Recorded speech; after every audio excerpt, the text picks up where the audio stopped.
Good evening and welcome to Match of the Day, the last of 1984, a year which we end on a high note with two exciting First Division matches on rather treacherous surfaces. Stern tests for Championship contenders Arsenal at Newcastle and Everton at Ipswich. Tonight's headlines: Glenn Hoddle returns with a goal for Spurs. Chelsea's Kerry Dixon, the country's top scorer, misses a penalty against Manchester United. Peter Shilton's 700th league game sees him pick the ball out of the net 3 times. And Second Division Oxford United become the first club to reach 50 league goals this season. We also have the 4 goals from Aberdeen's game at St Mirren. The December Goal of the Month competition coming as well, but now the action from St James's Park for Newcastle versus Arsenal, who claimed this morning's headlines by finally settling the Steve Williams deal with Southampton. The exact figures are secret, even from Bob. Steve missed today's game, but thank goodness we didn't, because I think you'll enjoy it. Your commentator, Barry Davis. Very much seasonal weather in the northeast. The choice of footwear on a variable pitch has been greatly helped by the referee's decision to hold the toss up in his dressing room about 10 minutes or so ago. Ground is very frostbitten on the near side, but gets progressively softer as one approaches the stand on the far side. It's an important match for both sides. Newcastle only 4 points from their last 21, but they welcome back today both Peter Beardsley and David McCreary, recovered from injuries. Among the Arsenal 12, they'll all be conscious of the name not yet among them, but who will make his debut in 1985. They're trying to end a run of 5 consecutive away defeats. They're without Kenny Sanson, who aggravated a groin injury on Boxing Day, so Tommy Caton takes the number 3 shirt, and in the continued absence of Paul Davis, Charlie Nicholas gets another chance at number 8. A chance to silence the doubters, and surely there's no better time than at the end of the old year and just before the start of a new one to do exactly that. Well, the crowd at St James's Park have never seen a 0-0 between these two. And indeed, one has to go back 123 games since Newcastle were involved in a 0-0 match anywhere. So either somebody knows something or that record's about to go. Newcastle won the toss and elected to play from right to left as we look. And this afternoon they're wearing their traditional black and white stripes, unlike the curious grey outfit that they wore the last time we saw them at Tottenham. Play by Waddle. Kenny Wharton had gone for the through ball and took his eyes off the play. In fact, it was a perfectly good pass if only Wharton had a quick look behind. Nicholas.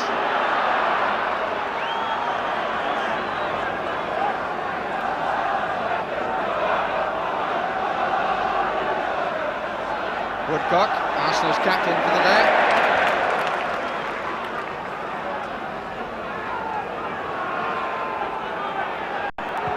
Caton's cross, out by Rhoda to Charlie Nicholas! Great save by Kevin Carr, and he gets a lot of applause, and that's not only to do with that particular save, but the fact that Jack Charlton has stayed with him after his error at West Bromwich, which cost Newcastle the 2 points there. They were drawing at 1-1 and they lost 2-1. But what a good effort by Charlie Nicholas. Out by Wharton. Talbot. Allenson.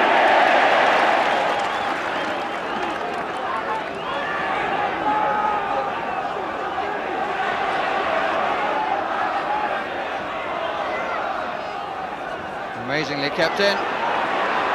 Play by Woodcock, and Beardsley makes his pass for him. Appeal for offside, and the flag is up on the far side. And the referee this afternoon is Tom Fitzharris, who comes from Bolton.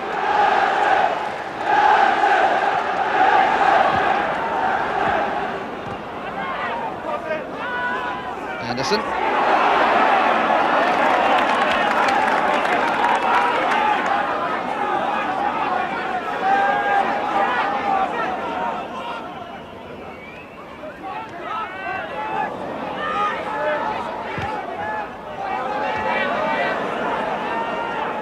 Rhoda.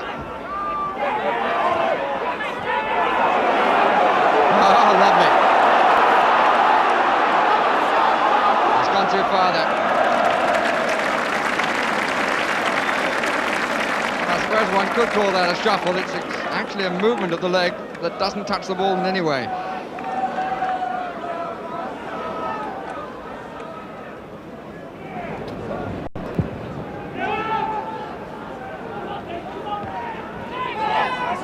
Mariner, Talbot did well to take it, and he's away. Oh, well, that touch let him down. After the challenge by Roda, the next touch that Talbot made cost him the opportunity. Woodcock, Anderson, Nicholas.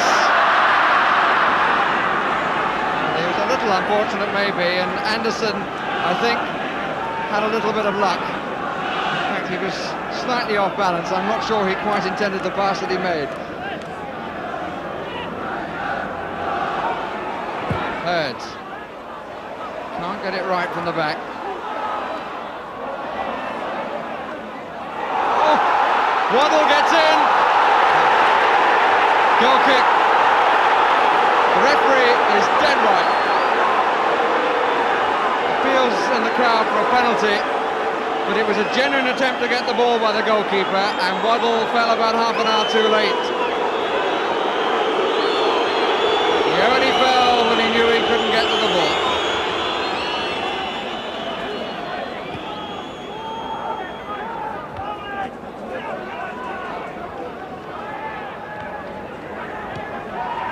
Offside against Woodcock.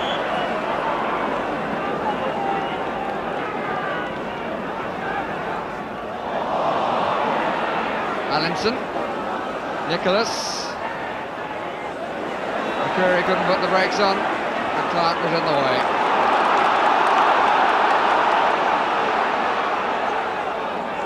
Beardsley, looking for Hurd. What a good run from the back. How can you make some use of it? It's a good deep cross and a good punch. Beardsley, good try, good save. Oh, very good. Really good play, that. Hurd, who made the run and was very well found. It was a long cross to the far post. Lukic did well. Came out to Beardsley, who also did well. Only for Lukic to do better.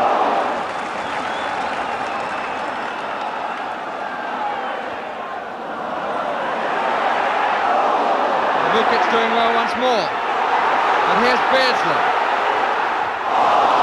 Kicked away from the goalkeeper by Allinson. Brown. Waddle.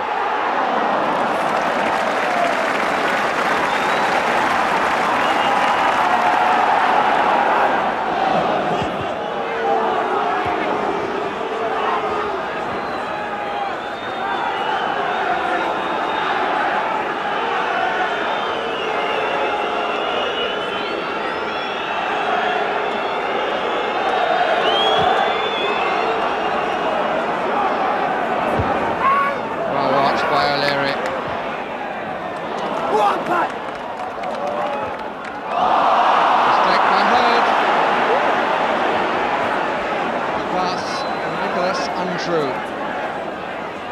Use it well, Jeff. He can try again. That's a better ball to Woodcock. It was a very good ball, and the goalkeeper did well. That's what he can do. In a matter of seconds, we saw two sides of Johnny Nicholas then. One poor pass, one superb one. And it was only the pace of Kevin Carr off his line that cost Woodcock the chance.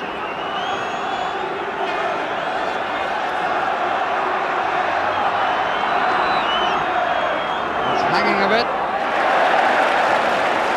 And Carr justifying the confidence of his manager and keeping him in the job. For the Newcastle number 2.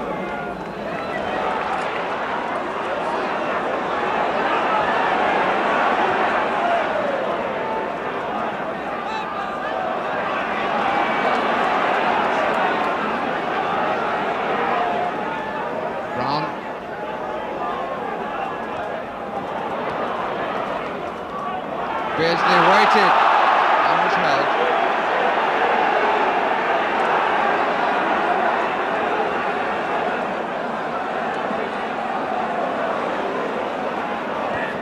Megson.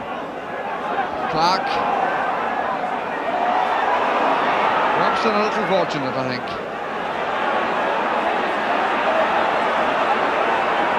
Great skill of balance on this surface from Tony Woodcock. Allinson. Plenty of Arsenal players forward. Oh! And it was deflected up onto the crossbar.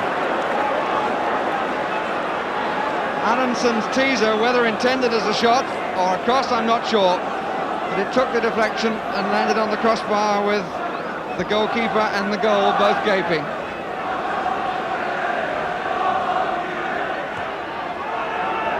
Anderson gets there this time. O'Leary.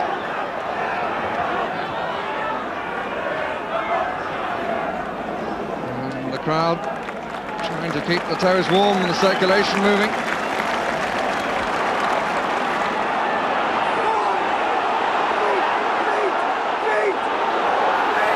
Laboured carrying of the ball by Megson. Here's Waddle. If he gets the chance, we'll do it rather quicker. What am I saying? Allinson. Woodcock on the right. Whatever the starts, they're happy to wander. Woodcock. And Beardsley back. And the challenge on Woodcock has produced a free kick. And an injury for two players.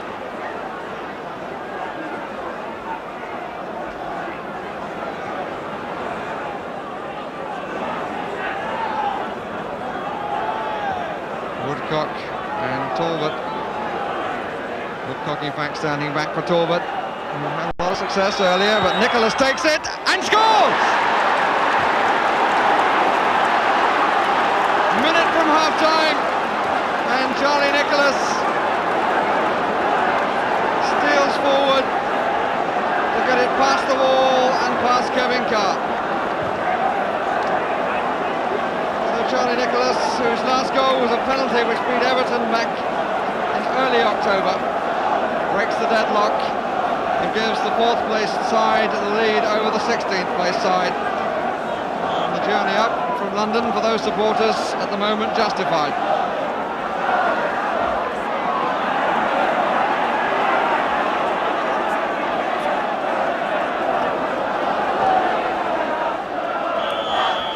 Anderson. Arsenal end the half in possession and end the half with the only goal scored by the man restored, Charlie Nicholas, in the 44th minute of the half.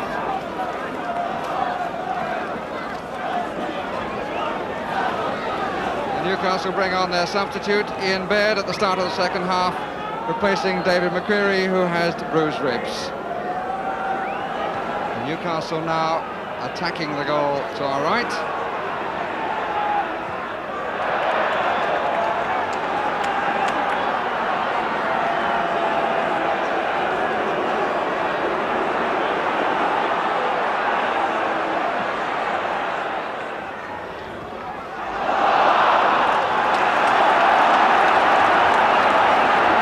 And an early corner, which Megson will take. Would set this place alight if Newcastle could get back straight away.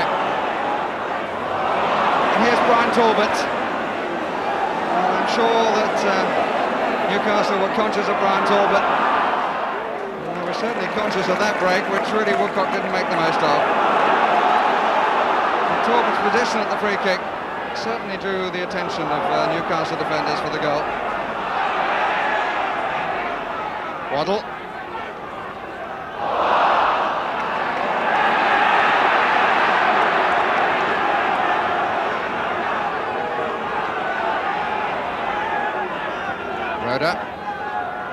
Hurd. Offside against Baird.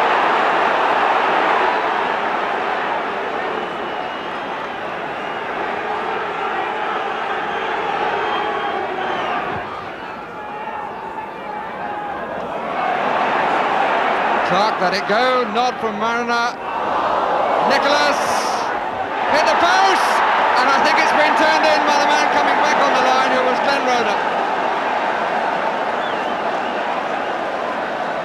Well, Newcastle were all over the place then. It was Mariner who set up the opportunity. Woodcock involved in it. Nicholas had the shooting opportunity, hit the post, but Rhoda, rushing back, put the ball over the line. So Arsenal have a 2-0 lead with 53 minutes of the match gone.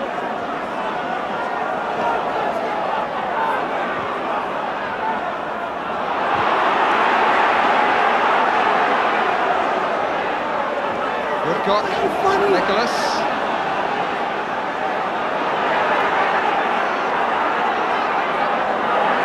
Robson struck it very well, and the goalkeeper was well forward.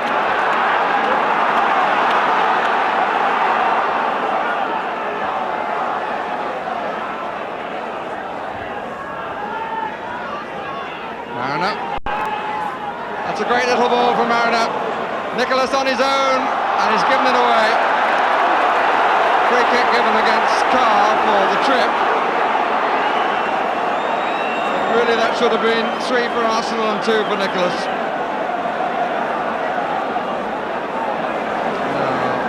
Would it be Nicholas? No, it will be Keaton, and he's wide.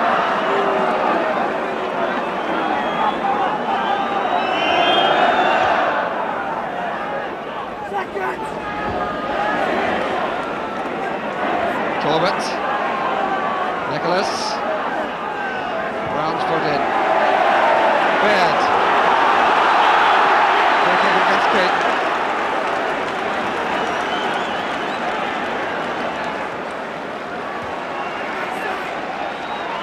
Mexon. Brown down the touchline. Needs somebody square. Goes for Beardsley forward. Brown. Mariner who concedes the corner.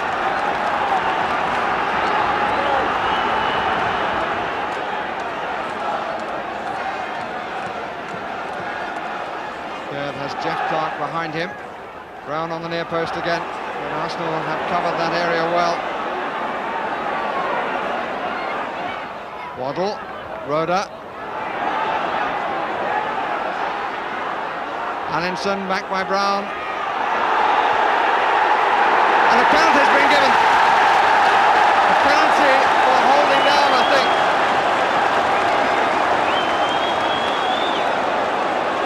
By Tommy Caton, but the referee looking in. David O'Leary, the man adjudged to have committed the foul.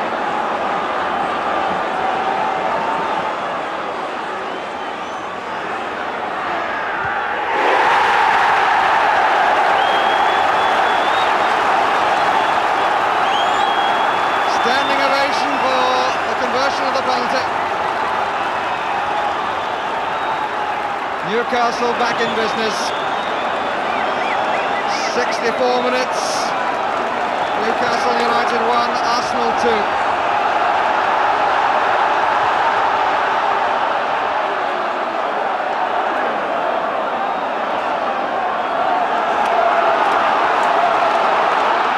Free kick has been given.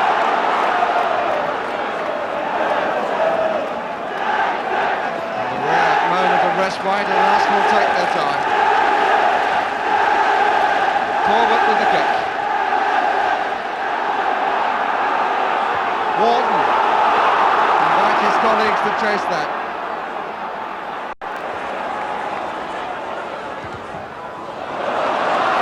And Jack Charlton comes quite quietly down to the bench.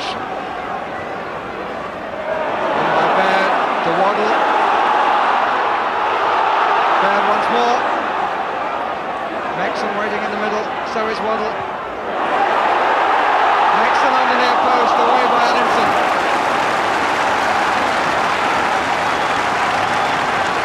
More credit to the Arsenal front players, because they've defended very well. Mariner back again. Allinson having conceded the corner. Rhoda was challenging for it.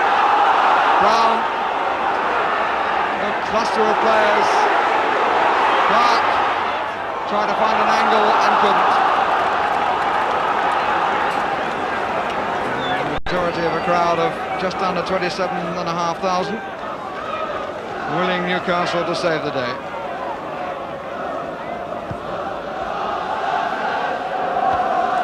up by Walton, only to Anderson. Woodcock.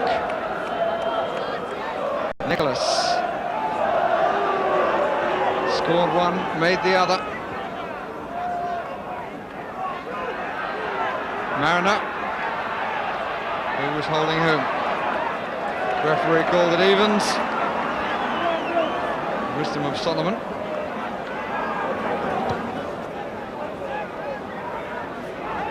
Baird.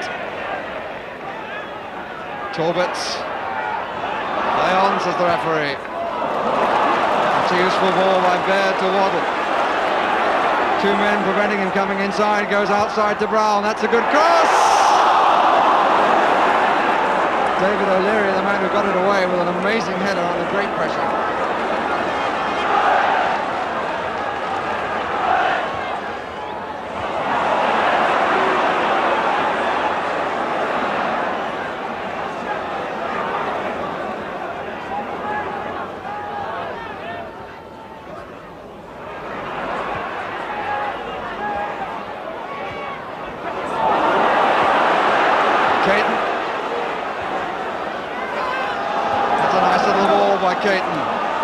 Allinson, 3 up with him for Arsenal. Nicholas, Woodcock wants it far post. Mariner lets it run, Talbot, and it's all over. Beautifully made goal.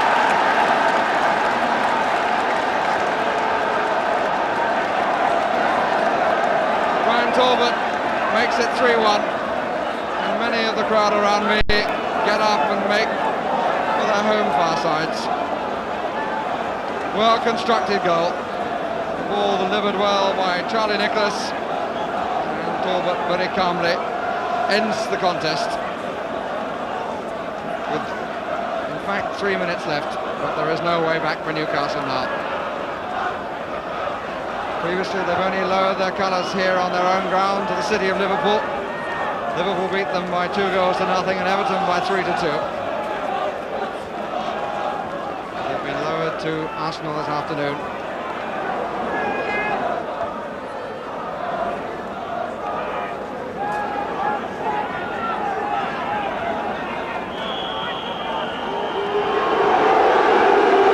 And to a crescendo of boos, the players come off, Arsenal having taken the spoils of victory. Don Howe obviously delighted that after a run of 5 consecutive away defeats, his side have gained a 3-1 victory, and indeed for him it's an early bonus of the purchase of Steve Williams, because every midfield player played well, and Charlie Nicholas was involved in all 3 goals, the last of which, scored by Brian Talbot, ended considerable efforts by Newcastle to claw their way back. So something for everyone at St James's Park, except finally for Newcastle, who ended up with nought for their part in providing the fun. They might have got more if the referee had interpreted Waddle's early clash with Lukic differently, and we viewed Lukic's challenge on Waddle as an honest attempt to play the ball, and I'm not splitting hairs on that one. But in my view, the goalkeeper missed the ball and his arm, clearly not Waddle's right leg to the left. And the picture you now see is not of a man falling voluntarily, but of one trying to stay up to pop the ball into the net. The rub of the green going against Newcastle there. But Kevin Carr in the other goal was more than blessed not to be booked when Charlie Nicholas burst through the pack and confronted him. And whether his sweeping arm contacted Charlie's leg might be argued, but unquestionably the keeper's intention was to handle the ball or the man, either name-taking offences. It's the old story about which many of you feel strongly: the punishment doesn't fit the crime. Lastly, a Newcastle player who had no luck at all. Charlie Nicholas, understandably, is still claiming Arsenal's second goal as his, but some sharp camera work reveals the truth. A double rebound between post and Glenn Roeder, with the ball finally swept into the net off the defender's backside. Well, staying on the East Coast, a touch south but no warmer, it's now Ipswich Town against Everton, the bottom and the top of it. A contrasting Christmas, with Ipswich dropping into the bottom 3, while Everton, with a win at Sunderland, pulled back alongside Spurs at the top. Your commentator at Portman Road is John Watson. Just 3 weeks past his 17th birthday, Jason Dozzell starts a home league match for the first time, leading an Ipswich attack which has failed to register a single goal in 7 of their last 8 league games. It's a run which has prompted fears of a relegation struggle for the second year running, and injuries to Burley, Gernon, Davray, Sunderland and Trevor Putney have cut Bobby Ferguson's squad to the bare bones. Kevin O'Callaghan is recalled today.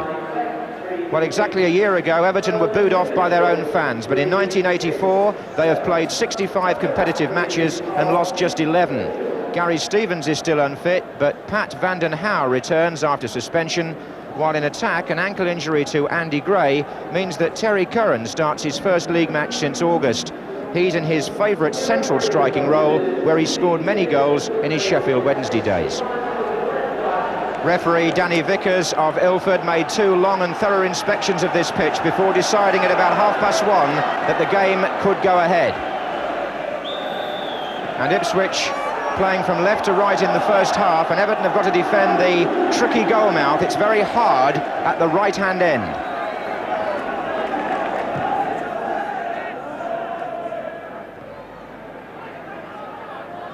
That was McCall, and Yallop's header. Zondervan, McCall.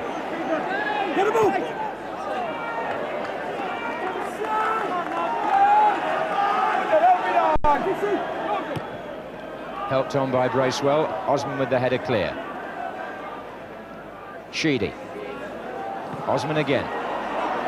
Gates and Mountfield here. O'Callaghan is backing up, number 7. Here's Yallop. Ipswich with plenty of players forward here. Dozzell. McCall. O'Callaghan, nice turn. Well, O'Callaghan's been given an opportunity today by the injury to Trevor Putney. Player who's sometimes been accused of being inconsistent by his manager, but that was the first sign of life from the Ipswich attack.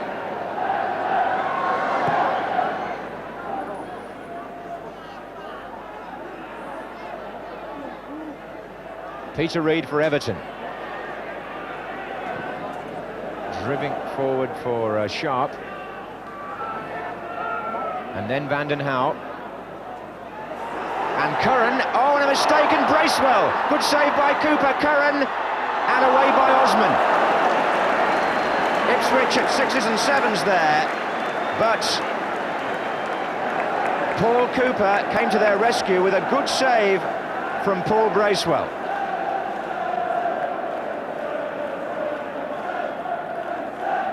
Played short to Curran, back again to Sheedy.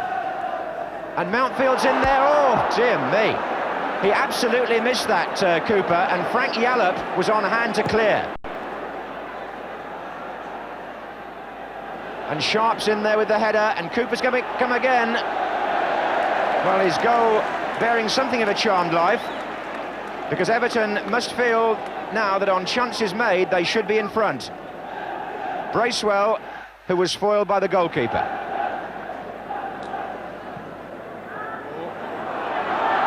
Bounce is awkward for Bailey. Zondervan right behind him, and he fouled him.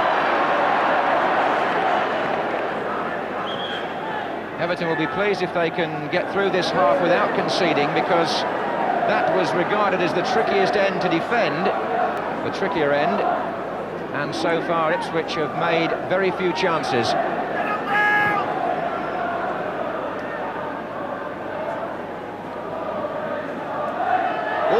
That was an arm in the face by Bailey as he jumped.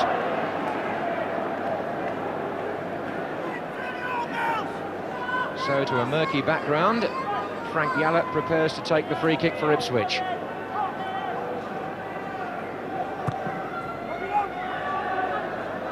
Butcher's header, then Mountfield.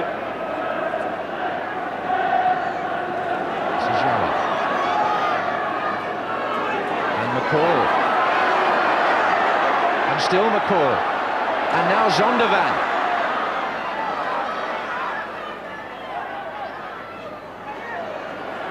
Yallop's cross, Gates is there. Still Gates, and he couldn't lay it on for Brennan. Good defending by Trevor Stephen.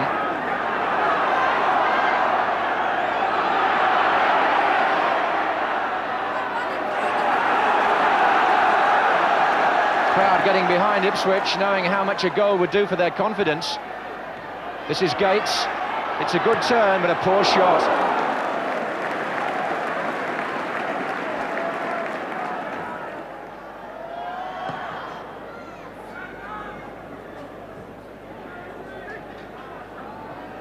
Well played by Brennan. He really saw the gap there. And Brennan for Ipswich. Good save by Southall. Well positioned. And Mark Brennan disappointed. He saw the gap open up and he went straight through it. They couldn't catch him, the defenders. But Southall, an excellent goalkeeper when it comes to getting into those positions to make vital saves. Corner to Ipswich.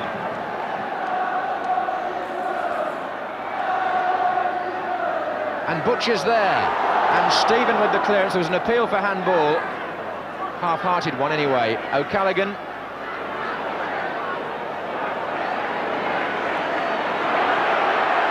Well battled by Peter Reid.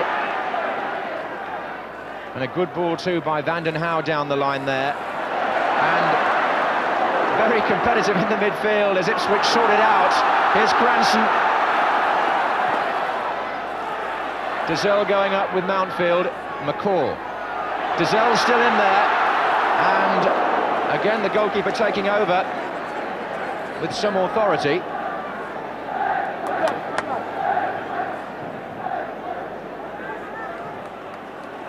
Back heel to Sharp.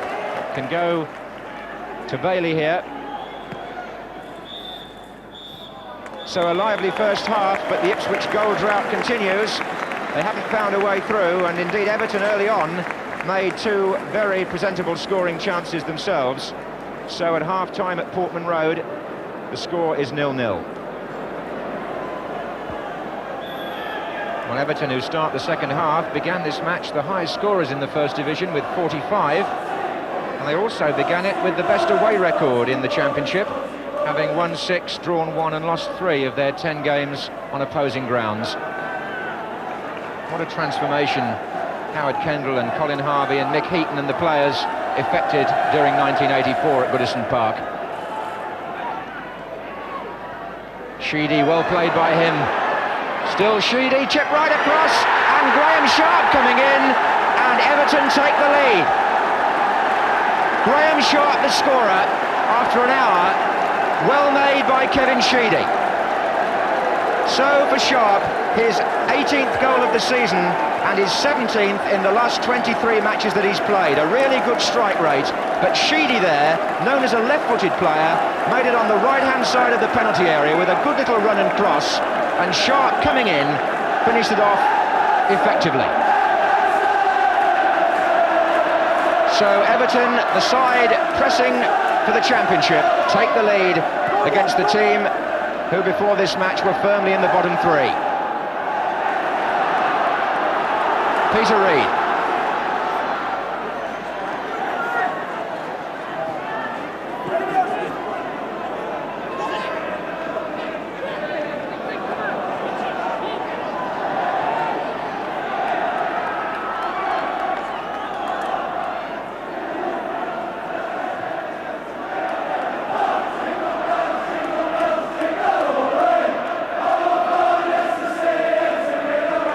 Ipswich's confidence badly in need of a surge before the match. It needs it even more now. Here's O'Callaghan.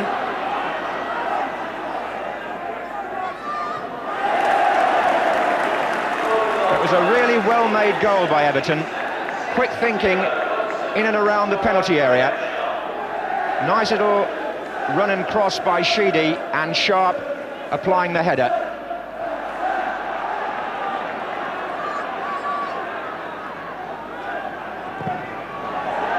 Bracewell against Butcher. Reid's just inside him, and there are two waiting, and Osman covered. Ipswich is stretched at the moment, there's no doubt about that. They're a goal behind and want to make a substitution. The player coming off is Mark Brennan, and the player going on is Tommy Parkin. Another midfield man.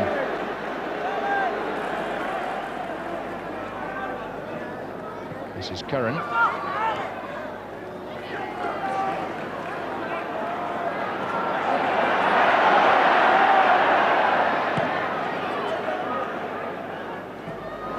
O'Callaghan misjudged the bounce. But here he is again. 10 minutes left. Ipswich 0, Everton 1. O'Callaghan picking it up from McCall. And I don't think he was aiming at Gates, but that's where it went. Here's Yallop. McCall. Back again to Butcher. And now Zondervan, who finds Butcher once more.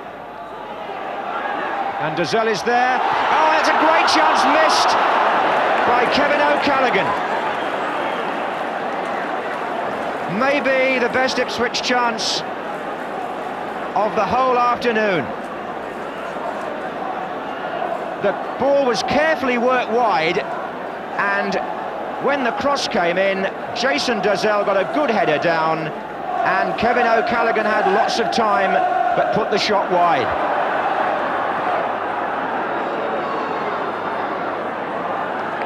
Out on the left, Graham Sharp, the goal scorer. Sheedy, who made it.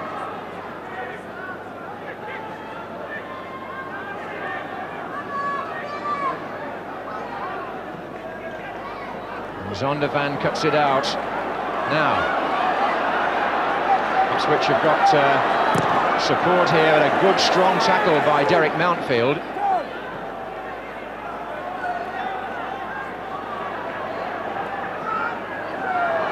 And McCall couldn't collect. And Reid. This is Vanden Houwe. And Curran's ghosted forward here. And Sharp's in there as well, and this is Sharp, and he's turned nicely and finished to get his second, Everton's second, and secure surely 6 points out of 6 over Christmas for Everton away from home. In the end, it was a simple goal. When the ball came to Sharp, he just in fact edged it past Cooper, but it was quite enough, and so he takes his personal tally on to 19 for the season, and Ipswich, I'm afraid, face another home defeat, and already supporters leaving the ground.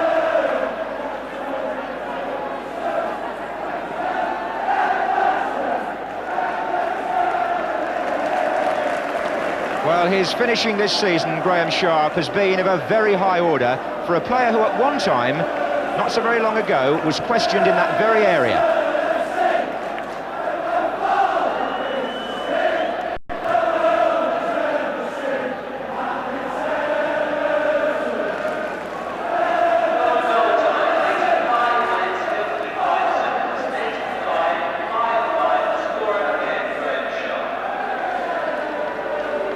There goes Stephen.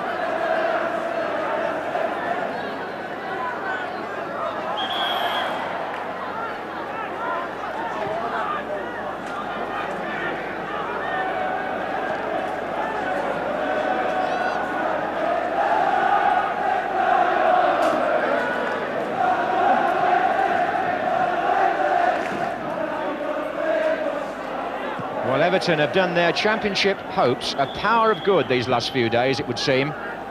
That victory at Sunderland looked a very good result, and in company with it, this one's going to look even better in some ways.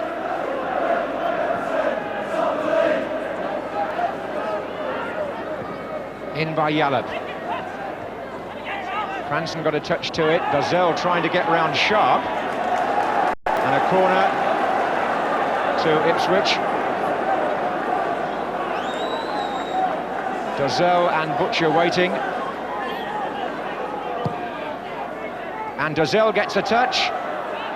And Everton again defend quite efficiently and win the match, so that Howard Kendall's team prove just how much they mean business in this championship race. 2 away wins in the last 4 days, and the man who clinched this one was Graham Sharp. Nothing like a striker in form, and for Ipswich, 4 home defeats in succession now without scoring. Troubled times perhaps for them, but for Everton, a very healthy Christmas and an indication that they, in 1984, could easily call themselves the team of the year. They've won the FA Cup, and they would now feel that they're very much in with a shout of the Championship to go with it. And strangely enough, this time last year, I was offering words of comfort to Howard Kendall and Everton, who were in the depths of despair. But a glance at this table underlines John Motson's billing for them as the team of the year. In 1984, they've outpointed all their First Division rivals and left even Liverpool trailing. And perhaps that may be some comfort and inspiration for Bobby Ferguson and his presently depleted Ipswich squad. Bob. Everton, the First Division team of the year then, and they're not doing so badly going into 1985. Still joint leaders with Spurs. Goal difference alone separates the clubs. The top 7 there, in fact, all won today. Spurs beating Sunderland 2-0 and Manchester United coming from behind to beat Chelsea 3-1. Nottingham Forest move up 2 places to 5th after coming from 2 down to beat Aston Villa 3-2. And Sheffield Wednesday are back in the top 6 after an outstanding 3-0 win at Southampton. Glenn Hoddle is back in business. His 8th-minute goal set up Spurs' win over Sunderland. Garth Crooks made sure with a second in injury time. Manchester United, who seemed to have got into the habit of losing after leading, did it in reverse today at Chelsea.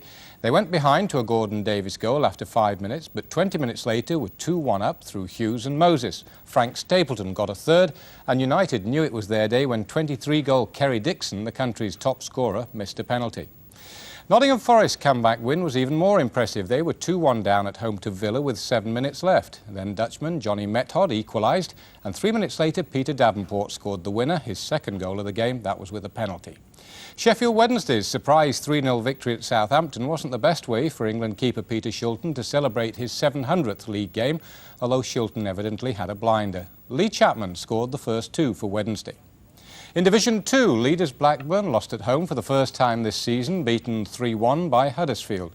They're still 3 points clear, but Oxford, who moved into 2nd place after their 5-0 win over Crystal Palace, have 2 games in hand. In Division 3, the top 3 all won, with Hull stretching their unbeaten run to 13 matches after a 2-1 victory at York. And in the 4th Division, Bury have increased their lead to 3 points after winning 3-0 against Tranmere, who had 2 defenders sent off in the last 15 minutes. The Scottish Premier Division Championship is still up for grabs. There's no change in the order, but the 2 leaders slipped a little today, allowing Rangers, who beat Dumbarton, and Dundee United, who won at 2nd place Celtic, to close the gap. As for the leaders Aberdeen, well, they were involved in a 2-2 draw at Love Street against St Mirren. Your commentator is Archie McPherson. Black, almost there. And there's McDougall, yes.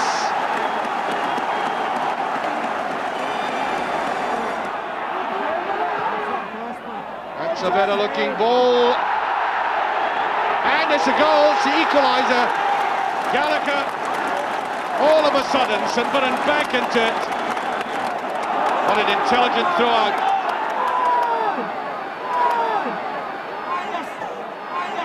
Spears. And it does get through. McAvenny with a shot. It's there.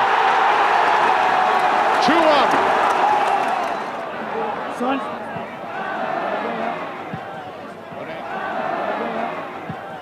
Race is on. Away goes McDougall. Great chance for McDougall, and there is the equaliser.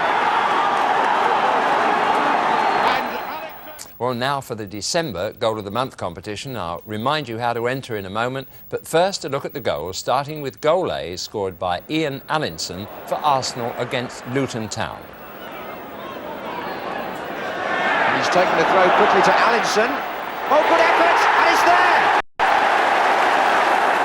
Goal B scored by Brian Steen for Luton Town in the same match. Now Joby's at the far post. What an overhead kick by Steen! That's really well taken. Goal C scored by Clive Walker for Sunderland against Tottenham Hotspur. Hodgson. That's a good bit of play. Howard Gale Clive Walker trying to get into the centre here, and he's going to meet the crosses. Walker, goal for Sunderland. Beautifully made and taken by the two wingers. Goal D scored by Johnny Method for Nottingham Forest against Manchester United. And Method curls it, yes! And Johnny Method goes on one of the longest laps of honour of the season. Goal E scored by Chris Waddle for Newcastle United against Tottenham. Waddle, being supplied by Beardsley, and he's made the gap this time. That's a fine goal! That is a really super goal!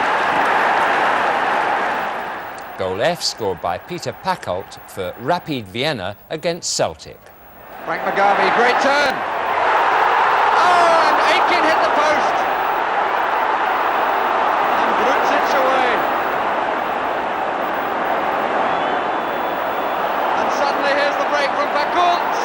In on Vanna, and it's got to be, and it is!